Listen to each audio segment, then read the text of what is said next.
the more retakes of this video, the funnier it gets and the angrier I get. The reason is, there's two reasons really. One is this is not an equality issue with me. I mean, my whole point is I've got a wife, two daughters, and four grandchildren. And when you see the news that a 17-year-old boy laid a iPad or iPhone droid in the floor of a bathroom, in a men's bathroom, so he could videotape young boys uh, using the urinal. And of course, you have the Erin Andrews case, which she's just won $150 million settlement or something like that. It may be 75. But anyway, it's a large amount of money. But she'll have to live with that the rest of her life. I mean, those that videos will be shown over and over for who knows how long.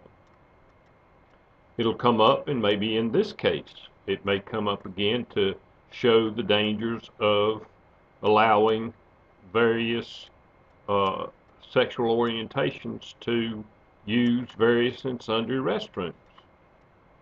And that's the real danger. And again, these school teachers who molest and have and assault these young students, and just over and over again. I mean, the rapes that occur in this country on campuses, and yet the people seem to want to disregard those those truths. I mean, this just doesn't happen once a year or twice a, you know, this happens probably the average. Let's see, I think they quoted something like, you know, 11 rapes a minute in this country or something like that. So that's not, that's not a small amount. The other thing is America, the entertainers, the president, vice president, uh, the states just have totally, uh, quote, verbally assaulted North Carolina over the last 2 or 3 weeks or longer. Uh, and even the Attorney General will did not defend North Carolina with North Carolina voters had said that we should not uh, allow same-sex marriage in the state of North Carolina, and he said he would not defend it, which he's saying right now. He's saying, I will not defend uh, North Carolina's House Bill 2. So, okay, so he's not going to do what the North Carolina people want done, but it's, when he is governor of the state, he's going to switch. He's going to do the things the people say. And then here's what happened on Tuesday, uh, a week ago. And I had called the police to make sure I was doing everything right according to the ordinances regarding picketing, but mainly because I wanted to picket in front of the governor's mansion so that he would see my support for North Carolina House Bill 2. And I did learn that uh, it's the state's responsibility on the governor's side of the street, and it's the city's responsibility on the street across from the governor's mansion. So, but anyway, I got all those things straightened out, and so I wanted to just show the public my thoughts uh, on House Bill 2, as I'm supporting House Bill 2, and again for the reasons I explained earlier. So, but the police had told me another group was going to be protesting sometime that afternoon. I didn't know when. So the first thing I did step off the sidewalk in order so the traffic could see, because there was a news vehicle uh, to the left of me. So the police came over and said, you have to stay on the sidewalk. I said, okay. Of course, see, so anyway, so that I just realized something. But anyway, so eventually these other protesters started coming up the street. They were about a block away, and they had formed up a block away, and they were marching toward the front of the governor's mansion. And I actually stood uh, in front of a pole, a light pole, actually to protect me in case somebody wanted to, do something from behind, pull my sign away from me or push me or, to try to irritate me so that they could show that those who support House Bill 2 uh, are violent. And so, anyway, so lo and behold, the 30 or 40 people just swarmed me like a mob or bees swarming honeycomb.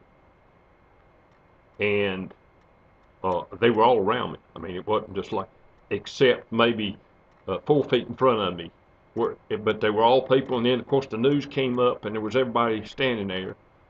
And then they started blowing these foghorns, which I realized they told me they had the foghorns, and they asked me if I wanted earplugs. The point is no, I shouldn't have had to require to be wearing earplugs. They should have been having their protest at least 20 feet from me, because that's the ordinance is that you don't get entangled with other protesters. And here there are 12, 10 or 12 policemen. Of course, 4 or 5 of them are highway patrolmen because they're the ones who have responsibility for the state and not the city. And I'm not making fun of these things from a ha-ha standpoint.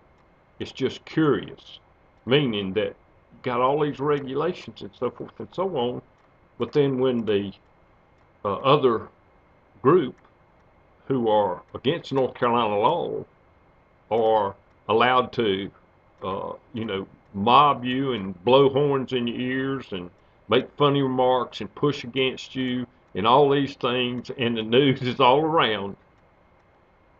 Not one person, not one person, not the news, not the police, not the state patrolman, none of the police that I had contacted did one thing. That is in violation, simple, easy violation of my constitutional rights, which the government has taken away from its citizens,